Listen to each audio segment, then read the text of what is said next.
Well, really good to be back from a successful trip. In a very difficult situation. It was a hard game to play, just because of the humidity and hard for both sides, I think. Um, but we were very fortunate that we got out of there in pretty good shape, and we got to do some recovering from the trip and all that. But it was a real successful day on the road again, and I'm liking that the way we're playing has been consistent enough to get us wins, with a lot of room to get better. And there's so many areas for the players and for the coaches to work on, with stuff that we can improve on.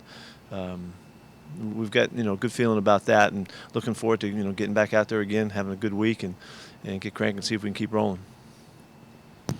Corbin.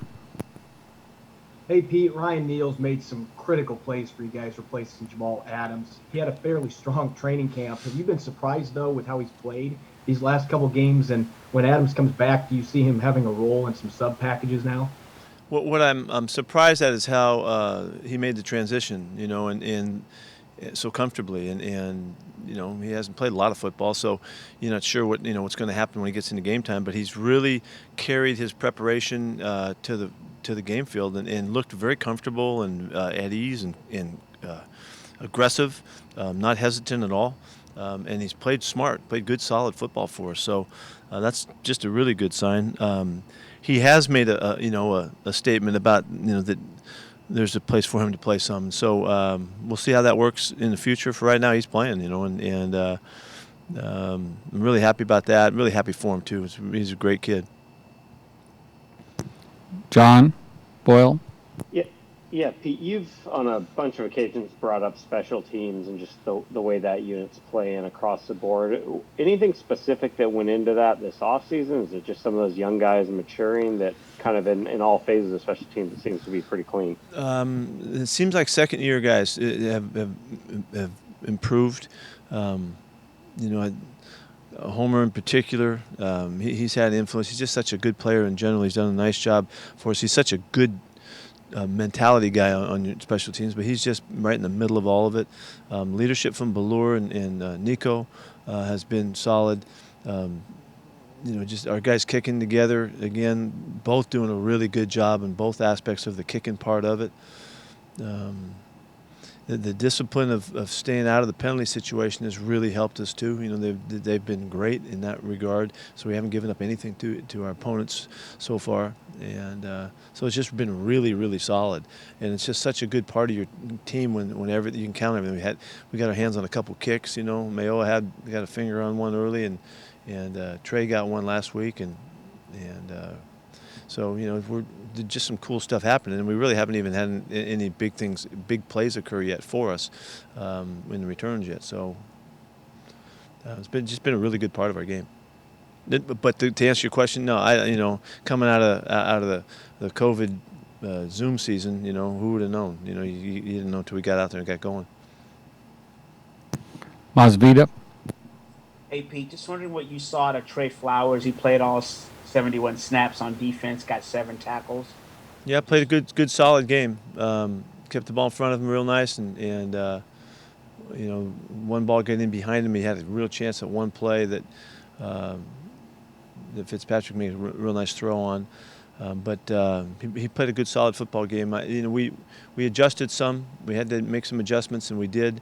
And the style of our play in general just improved, and Trey went along with that. Tim.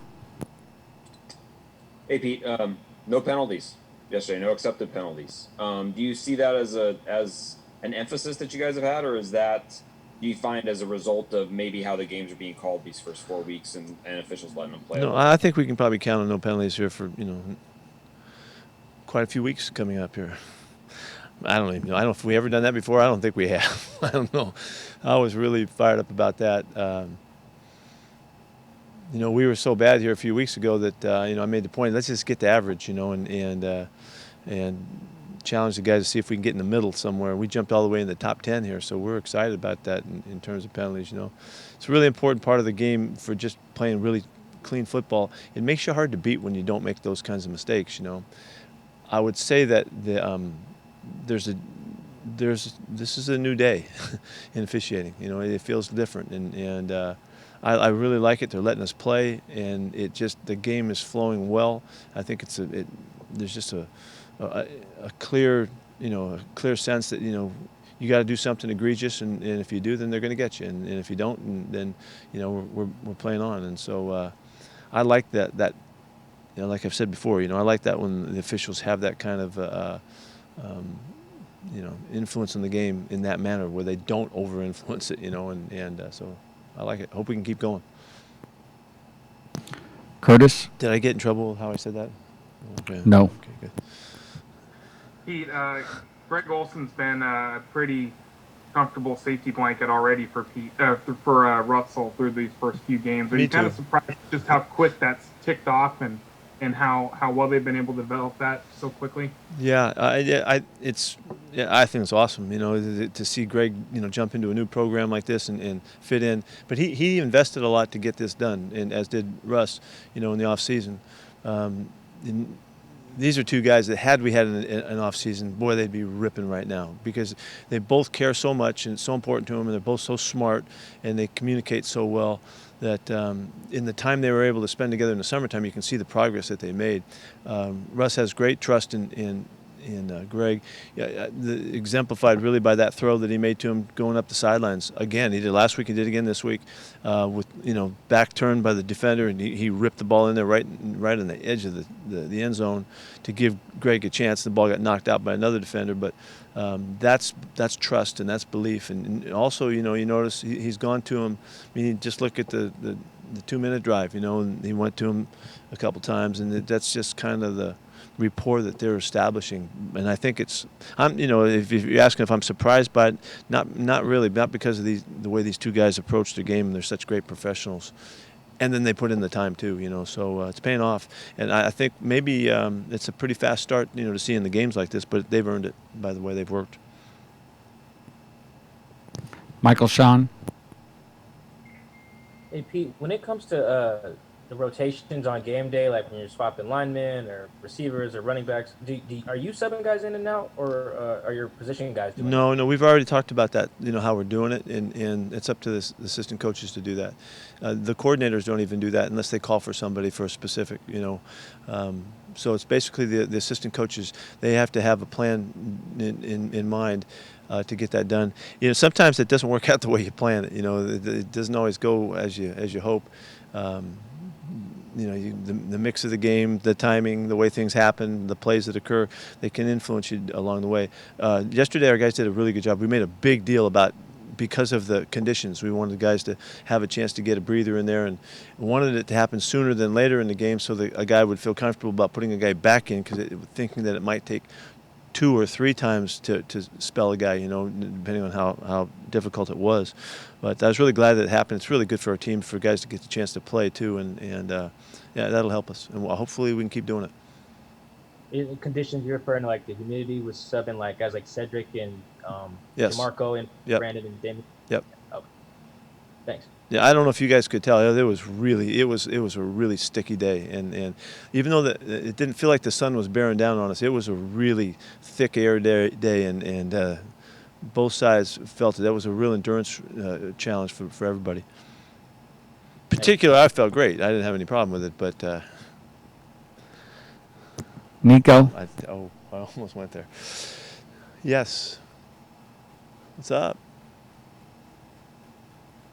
You're muted, Nico, you're off, dude. or you've lost your voice. I got it. Yeah, I got muted. Sorry about that. I was just saying, obviously the team continues to win, but that's another quarterback that goes over 300 yards. I know you've answered it before in terms of, how these things happen, but do you feel like the team is giving up that many yards scheme-wise, or is it personnel, or what do you think? That's a good question. That's a good way of asking it. Yeah.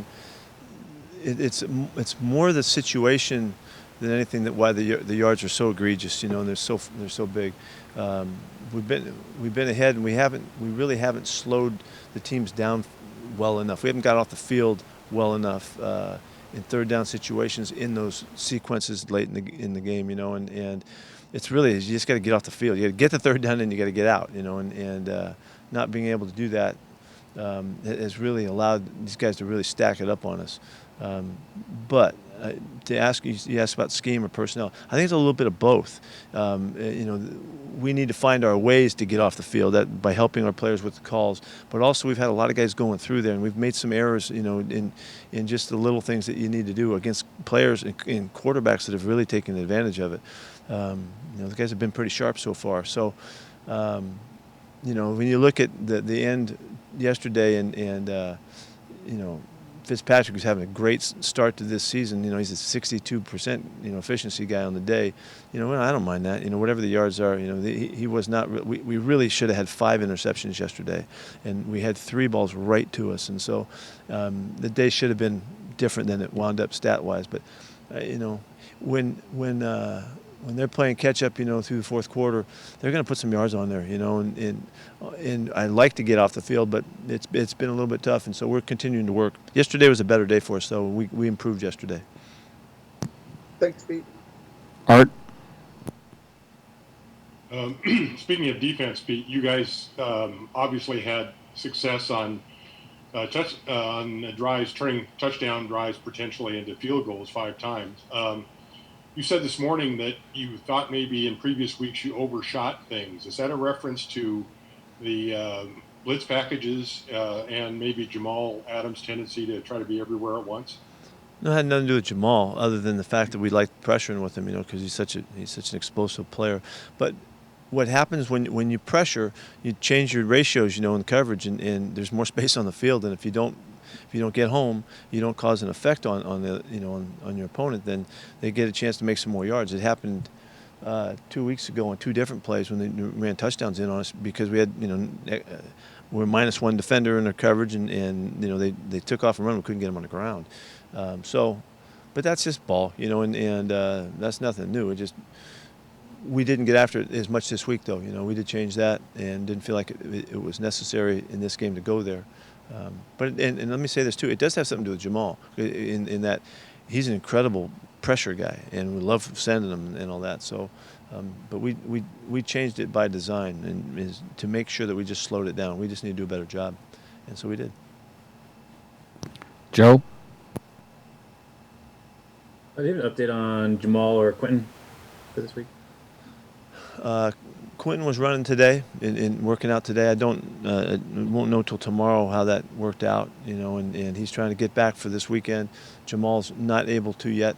I'm going to hold out hope, and I don't know Jamal real well in these situations, and I know he's dying to get back. He's been sending me messages and stuff, how much he wants to play and get out there and all that. But we'll have to wait and see how that works. It's just too early in the week to know. Did you by chance see Jamal wearing his helmet at home? Watching you guys, you see that he tweeted a picture of saying he was. No, I missed that. Dog, I'd love to see that. He had his helmet at home. Standing in front of his TV, he's got his helmet on, so he was pretty much live tweeting the whole game, giving you guys some love. I remember sleeping, with my helmet on back in the day, so I can appreciate that. That was before I was in New England, I think. Adam. I made that up. Pete, New England's playing without its starting quarterback tonight, and we know how diligent you've been. The whole program there has been with the protocols and procedures. I'm curious, though, at that quarterback position, what those protocols have been like for us here these past couple months, and if that's something you feel like deserves or needs special attention there. Well, it's an interesting topic. We've talked all about it throughout the offseason. How do you handle the quarterback position, and knowing how vital it is to your team. What if that room gets hit and everybody gets quarantined? That's a big consideration. And I haven't seen anybody. I'd heard a couple teams were talking about doing some different things and some creative things with that. But first off, there's nobody more diligent about wearing his mask than Russell. He's been great at it. He wears it to practice. He's going up and down with his thing all the time, in the huddle and out of the huddle and all that stuff. So he's been really diligent about it. So we're working hard to try to protect, and by doing a great job across the board in general for everybody, because it doesn't happen to be just the quarterback. But I think this is a remarkable instance for us to watch and to see how they did this, because for New England to have their quarterback get sick and nobody else gets sick is incredibly well done.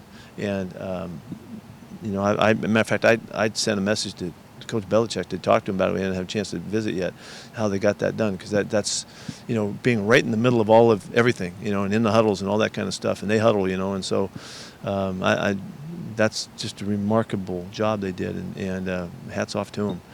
So we all need to learn, hopefully he'll call back and want to talk about it, because I'd like to figure out how we can make sure and have, if somebody gets sick, heaven forbid, that we can keep it so nobody else does. That's incredible, because we saw the other side of it, with the Titans and how they got hit. So another thing, while we're on the COVID thing, it's an interesting illustration too of Tennessee played Minnesota, and guys played in that game that seemed like they were, had the COVID thing coming up, and Minnesota did not get it in the game, and they made it this far, made it all the way through the week. That's another remarkable illustration of what we can expect, because we're learning all this stuff for the first time, and means that just because one team had it didn't mean the other team got it in the course of the game, and so we just keep logging this stuff and try to figure it out, and maybe we're fortunate enough that in that setting, it doesn't get transferred. I don't know. We're learning. Greg? That wasn't really what the question you asked, though, was it?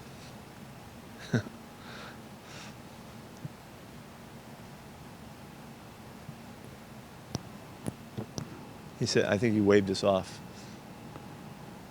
It's too much for you, Greg? You're emotional? Teared up with that last answer. Okay. Bob? Pete, KJ Wright has obviously been a great player for a really long time. Is this about as well as he's ever played these last few games in the start? He sure has been. He sure has been really active. Playing out on the edges really, it seems to put him in positions to see some things, a little bit differently, and he's able to, be a factor on a lot of stuff. So we're really excited about it, and we've got to get him catch the football. But other than that, he was all over it, and played a great game. And he has been playing very active football for us. Yeah, you're right, and so I'm really happy with his production. And you mentioned putting him out on the edge a little bit. I mean, is that obviously he did that a little bit earlier in his career? Is that just kind of something that worked this year with the personnel you had to kind of make do that a little bit more? Yeah, well, when KJ has, over the course of his career, he has played, an outside backer on the line of scrimmage position, over the years at times. And when we first got him, we started him there, outside, and then we moved him back inside. He had asked if we could take a look at him inside, and we did, and it worked out great. But when Bruce was here, we realized that, the factor that Bruce gave us and his expertise might be best, followed up with KJ if that would ever come to that. So we'd had the conversations early on. KJ spent a little bit of time working on the stuff. He knows the system and the defense really well. And so when we lost Bruce, that's when we moved him. And he's been a great teammate about that, and said, well, do whatever you want me to do. And he's played really well, and so we're excited about that. Ben? How's Rashad doing? Is he still kind of on track to come back right after the bye? And then also, do you have Darrell Taylor made positive progress at this point? Yeah, I was with Rashad today in the weight room as he was testing, and he was just about back. I mean, he was a half of a centimeter off in the measurement of his quad, which is remarkable that you ever even get that close. He's working really hard. He's running hard. I can't tell you that 2 weeks from now, it'll be 3 weeks from now that he's ready to go. I don't know that. But what I have told you is we're not going to rush him. We're going to make sure that he's back and he's really fully, returned to full strength and full speed and all of that. Knowing such a long season, we got all kinds of time yet, and so. But he's really hopeful, I know, and so we'll see how that goes. Darrell is making good progress too. This bye is coming up at a time where it kind of gives us a little bit of space here that we'll use when we can for guys in returning. And I'm really excited about the return of Darrell. If he can get back out there with us, I think he's going to be a real accent to what we're doing, and hopefully he can make it the next few weeks. I don't know that. And then last thing, DJ Reed, who you guys claimed off of waivers at the beginning of the year, is the expectation that he can help you guys at the end of this year, or do you see this as more of a kind of a redshirt year and then he'll? No, he's going to be back. He looks great running. I've seen him work out quite a bit. He's going to make it back here very soon. I'm really excited about him. He's a very versatile football player, really aggressive playmaker type. He's played corner and safety and nickel. He's played all those spots.